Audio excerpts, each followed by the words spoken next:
નમસ્કાર દોસ્તો, શાંતિશ્રમ ન્યૂઝમાં આપનું સ્વાગત છે। પાલનપુર શહેરનું એરોમાસ સર્કલનું લેફ્ટ હેન્ડ કોરિડોર પ્રોજેક્ટ સંપન્ન થવાને આરે છે। અંદાજિત ₹7 કરોડના ખર્ચે સર્કલ વિસ્તૃતીકરણ પ્રોજેક્ટને હજારો વાહનોના ભારે ટ્રાફિક વચ્ચે સંપન્ન કરવા માટે તંત્રને અનેકવાર મુશ્કેલીઓનો સામનો કરવો પડ્યો હતો। મંગળવારે સર્કલને સંપૂર્ણપણે હટાવી લીધા બાદ 4 રસ્તા પહેલા કરતાં વધુ પહોળા થઈ ગયા હતા। પોલીસ અને માર્ગ મકાન વિભાગના અધિકારીઓએ તમામ વાહનો સિગ્નલ આધારિત પસાર કરાવ્યા હતા। જોકે પોલીસને વાહન ચાલકોને પાછા વાળવામાં અને સમજાવવામાં નાકે દમ આવી ગયો હતો। આજકાલના યુવાનોમાં કંઈક નવું કરવાની ગેલછા હર હંમેશ જોવા મળે છે। યુવાધનમાં એટલો જુસ્સો હોય છે કે તેઓ ધારે તો કંઈ પણ હાંસલ કરી લે છે। કોઈ અભ્યાસમાં, કોઈ વ્યાવસાયિક રીતે અથવા તો તેમનામાં એક પ્રકારનું ટેલેન્ટ હોય છે, જેના થકી તેઓ સતત સંઘર્ષ કરી અને અંતે સિદ્ધિ હાંસલ કરી જ લેતા હોય છે। જી હા, અમે વાત કરી રહ્યા છીએ યુવાનની, જેણે માત્ર તેના પરિવાર અને સમાજનું જ નહીં પરંતુ સમગ્ર ગામ અને જિલ્લાનું નામ પણ રોશન કર્યું। બનાસકાંઠા જિલ્લાના થરાદ તાલુકાના મોરથલ ગામના મગાજી ગુળિયાના વતની નરસિંહભાઈ મગનાજી માળીના સુપુત્ર પંકજે દિલ્હી ખાતે બીએસએફની તાલીમ પૂર્ણ કરી છે। દિલ્હી ખાતે યોજાયેલા બીએસએફ જવાનોના દીક્ષાંત પરેડ સમારોહમાં પંકજ માળીને બીએસએફની ટ્રેનિંગનો બેસ્ટ એવોર્ડ પણ એનાયત કરવામાં આવ્યો હતો। પાલનપુર આબુ હાઈવે પર એરોમાસ સર્કલથી આરટીઓ સર્કલ તરફ જવાના માર્ગ પર કેટલાય વર્ષો સુધી પાણી ભરાતું હતું। ગત વર્ષે પાલનપુર ધારાસભ્ય અનિકેત ઠાકર દ્વારા રાજ્ય સરકારમાં ભલામણ કરાતા પાલિકાને 1800 ડાયામીટરની હેવી પાઇપલાઇન પણ મળી હતી અને તે ચોમાસા દરમિયાન પૂર્ણ થયું હતું। આ વર્ષે પાણી ભરાવાનો પ્રશ્ન સર્જાયો ન હતો। હવે નવી ડ્રેનેજ લાઇન બનાવવાની કામગીરી હાથ ધરાઈ છે, જે વડીલ વિશ્રાંતિ ગૃહ આગળ લડબી વહોળાના છેડા સુધી લઈ જવાશે।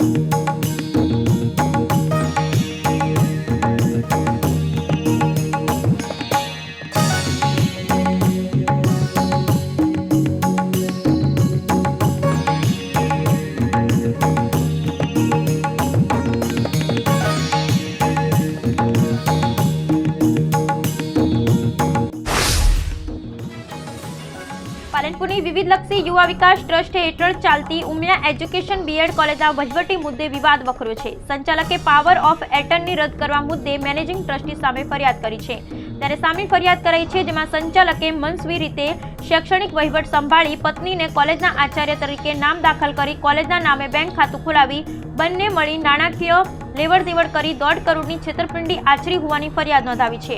અગાઉ સંચાલકે મેનેજિંગ ટ્રસ્ટી સામે કરાર ભંગ કરી 60 લાખ પરત ન કર્યાની ફરિયાદ કરી હતી। જંબુસર આમોદ રોડ પર ઇકો અને ટ્રક વચ્ચે ગમખ્વાર અકસ્માત। આ અકસ્માતમાં ઘટના સ્થળે 6 ના મોત, અન્ય 4 ઘાયલોને ગંભીર ઈજા પહોંચતા હોસ્પિટલ ખસેડાયા। અકસ્માતની જાણ થતાં પોલીસ ઘટના સ્થળે પહોંચી ગઈ હતી। જંબુસરના પંચકડા ગામના લોકો ઇકો કાર લઈ અને મેળો જોવા ગયા હતા અને ગણાત નજીક હાઈવે પર અકસ્માત સર્જાયો હતો। આ અકસ્માતમાં 11 વાગ્યાની આસપાસ ટ્રેક અને ઇકો વચ્ચે થયો। ઇકોમાં 10 લોકો સવાર હતા।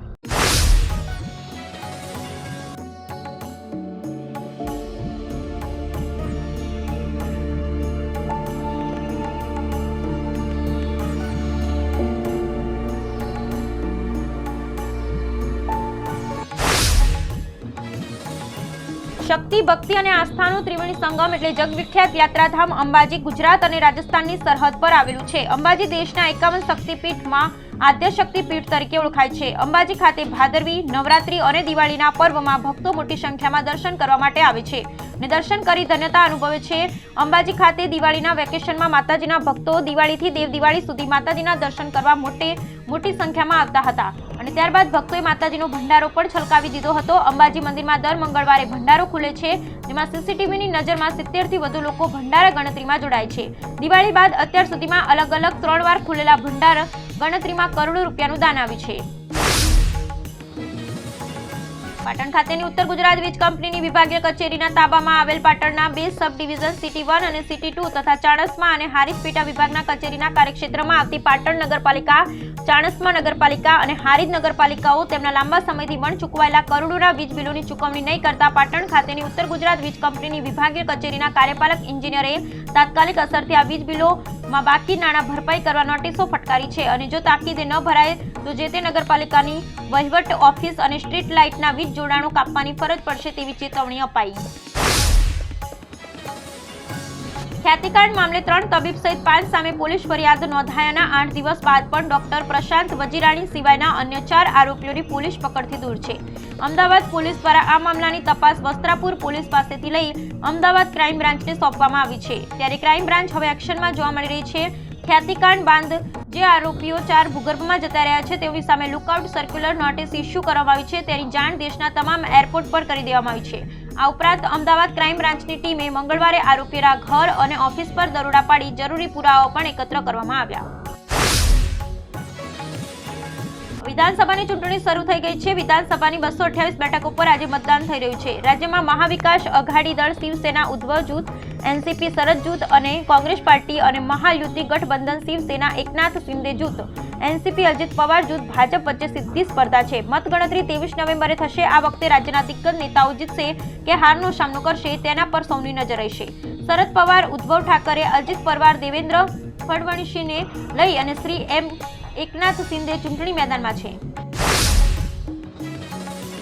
ઠંડીને લઈ હવામાન વિભાગની આગાહી સામે આવી છે. આગામી 5 દિવસ સુધી વાતાવરણ સૂકું રહેશે તેવી આગાહી કરવામાં આવી છે. હવામાન વિભાગે ઠંડીની આગાહી કરતા જણાવ્યું છે કે આગામી 7 દિવસ વાતાવરણ સૂકું રહેશે. ત્યારબાદ 2 દિવસ વાતાવરણ યથાવત રહેશે, પરંતુ ત્યારબાદ તાપમાનના પારામાં 2 થી 3 ડિગ્રીનો ઘટાડો થશે.